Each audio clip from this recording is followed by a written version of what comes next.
The Tiger I was a German heavy tank of World War II that operated beginning in 1942 in Africa and in the Soviet Union, usually in independent heavy tank battalions. It gave the German Army its first armored fighting vehicle that mounted the 8.8 cm KWK 36 gun, derived from the 8.8 cm Flak 36. 1,347 were built between August 1942 and August 1944. After August 1944, production of the Tiger I was phased out in favor of the Tiger II. While the Tiger I has been called an outstanding design for its time, it has also been called over-engineered, using expensive materials and labor-intensive production methods. In the early period, the Tiger was prone to certain types of track failures and breakdowns. It was expensive to maintain, but generally mechanically reliable. It was difficult to transport and vulnerable to immobilization when mud, ice, and snow froze between its overlapping and interleaved shack-to-loftwork pattern road wheels, often jamming them solid. This was a problem on the Eastern Front in the muddy Rasputitsa season and during periods of extreme cold, citation needed. The tank was given its nickname Tiger by Ferdinand Porsche, and the Roman numeral was added after the Tiger II entered production. The initial designation was Panzerkampfwagen 6 Ausführung H, literally Armored Combat Vehicle 6 Version H, abbreviated PZKPFW 6 Ausf. H, where H denoted Henschel as the designer/manufacturer. It was classified with Ordnance Inventory Designation SD, KFZ, 182. The tank was later redesignated as PZKPFW 6 Ausf. E in March 1943, with Ordnance Inventory Designation SD, KFZ, 181. Today, only 9 Tiger I tanks survive in museums and private collections worldwide. As of 2021, Tiger 131, captured during the North Africa campaign, at the UK's Tank Museum is the only example restored to running order. Design history. Earlier designs. Henschel and Sohn began the development of a large tank design in January 1937 when the Waffenamt requested Henschel to develop a Durchbruchwagen, breakthrough vehicle, in the 30 to 33-ton range. 16, only one prototype hull was ever built, and it was never fitted with a turret. The Durchbruchwagen I's general shape and suspension resembled the Panzer III, while the turret resembled the early Panzer IV turret with the short-barreled 7.5 cm L/24 cannon. Before Durchbruchwagen I was completed, a request was issued for a heavier 30-ton class vehicle with thicker armor, the Durchbruchwagen II, which would have had 50 mm, 2 in, of frontal armor and mounted a Panzer IV turret with a short-barreled, 24 calibers long, 7.5 cm KWK 37 gun. The overall weight would have been 36 tons. Only one hull was built, and no turret was fitted. Further development of the Durchbruchwagen was dropped in 1938 in favor of the larger and better armored VK 30.01H and VK 36.01H designs. Both the Durchbruchwagen 1 and 2 prototype hulls were used as test vehicles until 1941. The VK 30.01H medium tank and the VK 36.01H heavy tank designs pioneered the use of the complex shack-to-loftwork track suspension system of torsion bar sprung, overlapped and interleaved main road wheels for tank use. This concept was already standard on German half-tracks such as the SD KFZ 7. The VK 30.01H was intended to mount a low-velocity 7.5 cm L/24 infantry support gun, a 7.5 cm L/40 dual-purpose anti-tank gun, or a 10.5 cm L/28 field gun in a Krupp turret. Overall weight was to be 33 tons. The armor was designed to be 50 mm on frontal surfaces and 30 mm on the side surfaces. 4 prototype hulls were completed for testing. 2 of these were later modified to build the Stuer Emil, 12.8 cm Selbstfahrlafett L/61, self-propelled anti-tank gun. The VK 36.01H was intended to weigh 40 tons, with 100 mm, 4 in, of armor on front surfaces, 80 mm on turret sides and 60 mm on the hull sides. The VK 36.01H was intended to carry a 7.5 cm L/24, a 7.5 cm L/43, or a 7.5 cm L/70, or a 12.8 cm L/28 cannon in a Krupp turret that looked similar to an enlarged Panzer IV Ausf. C turret. The hull for one prototype was built, followed later by 5 more. The 6 turrets built were never fitted and were used as part of the Atlantic Wall. The VK36.01H project was discontinued in early 1942 in favor of the VK45.01 project. Further improvements.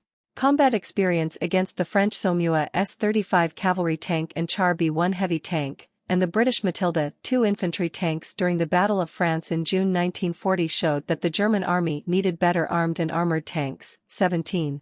On May 26, 1941, Henschel and Ferdinand Porsche were asked to submit designs for a 45-ton heavy tank, to be ready by June 1942. 18. Porsche worked on an updated version of their VK30.01P Leopard tank prototype while Henschel worked on an improved VK36.01H tank.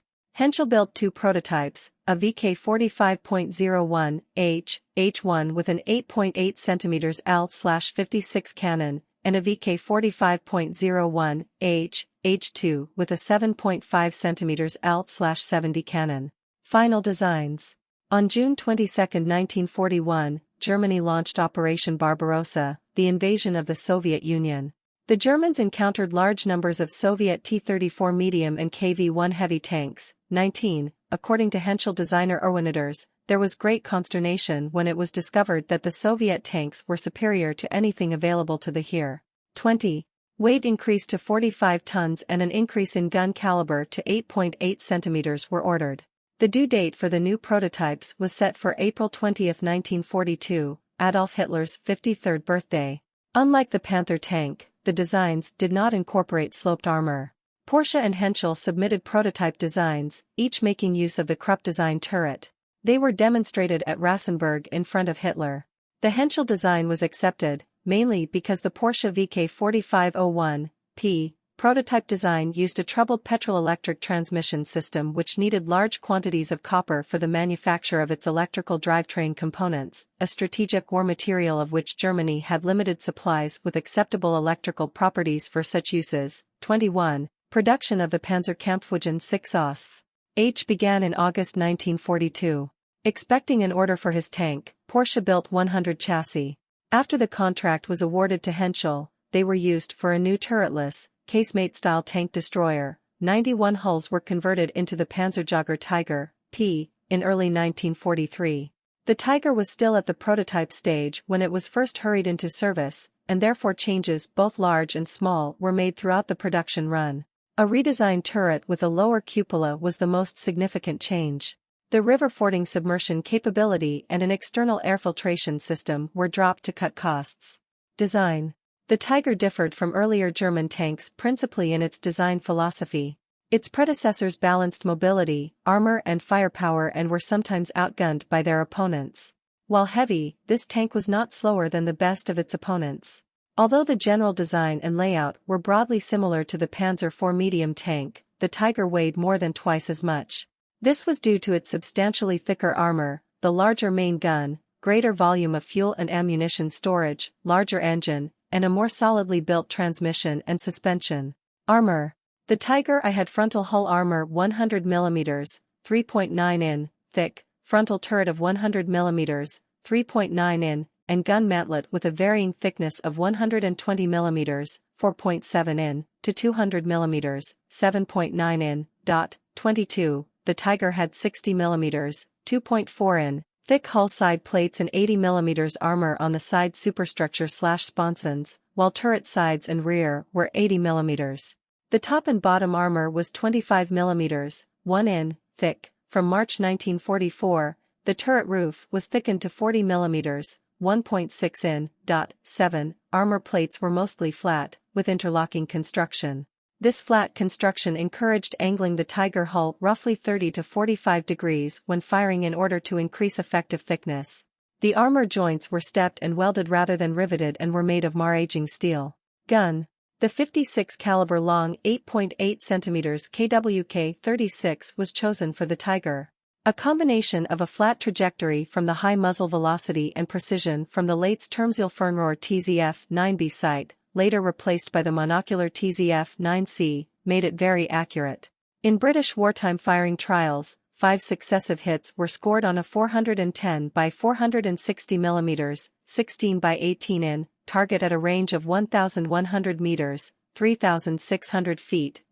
20, compared with the other contemporary German tank guns. The 8.8 cm KWK-36 had superior penetration to the 7.5 cm KWK-40 on the Sturmgeschütz III and Panzer IV, but inferior to the 7.5 cm KWK-42 on the Panther tank. 23, under ranges of 2,500 meters. At greater ranges, the 8.8 cm KWK-36 was superior in penetration and accuracy. The gun took around 10.9 seconds to reload. 24. The ammunition for the Tiger had electrically fired primers. 4 types of ammunition were available, but not all were fully available. The PZGR-40 shell used tungsten, which was in short supply as the war progressed. Thanks for watching and subscribe.